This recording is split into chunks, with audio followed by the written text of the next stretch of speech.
Assalamualaikum warahmatullahi wabarakatuh. Selamat pagi dan salam sejahtera untuk kita semua.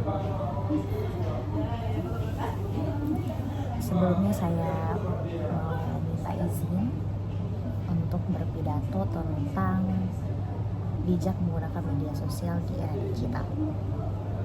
Sebagai mahasiswa yang aktif menggunakan media sosial untuk belajar dan berbagi informasi, saya telah melihat langsung bagaimana platform seperti Instagram, TikTok, dan Facebook yang bisa menjadi pedang bermata dua. Nah, hari ini saya ingin berbicara tentang bijak menggunakan media sosial di era digital dengan fokus pada pemanfaatan positif di kalangan generasi muda. Tujuan saya memberikan pemahaman kepada Anda tentang pentingnya menggunakan media sosial secara bijak dan bertanggung jawab, yaitu secara khusus kita akan bahas dampak positif dan negatif pentingnya selektif dalam berbagi informasi. Mari kita mulai penjelasan ini bersama. Pertama, mari kita pahami dampak positif dan negatif penggunaan media sosial. Di sisi positif, media sosial membuka pintu koneksi global. Misalnya, kita bisa belajar dari influencer edukasi, bergabung dalam komunitas belajar, atau bahkan membangun jaringan untuk karya. Data dari Kementerian Komunikasi dan Informasi Republik Indonesia menunjukkan bahwa 83% remaja Indonesia aktif di media sosial. Dengan rata-rata 3 jam per hari itu adalah peluang besar untuk berbagi pengetahuan dan inspirasi. Namun ada sisi gelapnya, yaitu cyberbullying atau penyebaran hoaks dan pencurian data. Namun dalam laporan dari Pew Research Center menyatakan bahwa 64% orang pernah melihat hoaks di media sosial. Bayangkan, satu postingan palsu tentang vaksin bisa menimbulkan keraguan massal seperti yang terjadi saat pandemi COVID-19. Yang kedua, pentingnya selektivitas dalam menyebarkan informasi.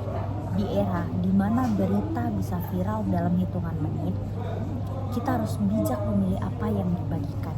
Jangan asal like atau share tanpa verifikasi. Gunakan sumber terpercaya seperti situs resmi, pemerintah, atau media kredibel. Ini bukan hanya tentang menghindari risiko, tetapi juga tentang membangun kepercayaan. Dengan selektif, kita bisa mencegah penyebaran informasi yang merugikan, seperti berita bohong tentang politik atau kesehatan. Yang ketiga, menumbuhkan kesadaran akan digital.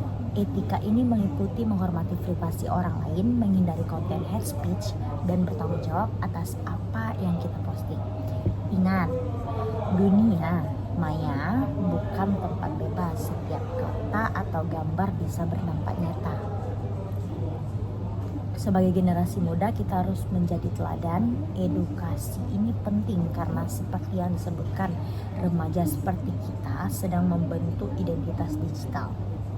Jika kita mulai sekarang, kita bisa mencegah masalah seperti cyberbullying yang sering dialami oleh satu atau dari tiga remaja di Indonesia. Akhirnya, mari kita bahas tips dan strategi untuk memanfaatkan media sosial positif. Gunakan platform seperti LinkedIn untuk membangun karier. Studi dari LinkedIn ini menunjukkan bahwa 85% profesional muda mendapatkan peluang melalui jaringan online. Dengan koneksi meningkatkan hingga 50%, yaitu setengahnya.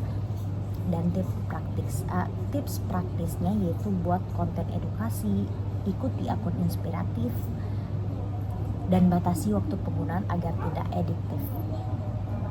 Misalnya, alokasikan 1 jam sehari untuk belajar via YouTube, bukan scroll tanpa tujuan.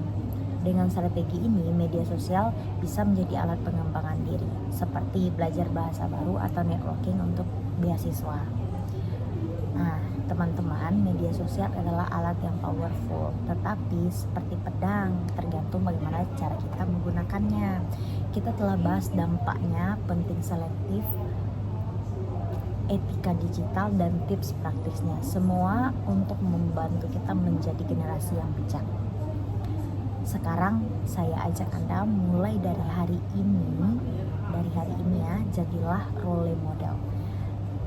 verifikasi informasi sebelum share, gunakan media sosial untuk belajar dan berkontribusi positif, dan bersama kita bisa ubah dunia menjadi tempat yang lebih baik. Terima kasih atas perhatiannya.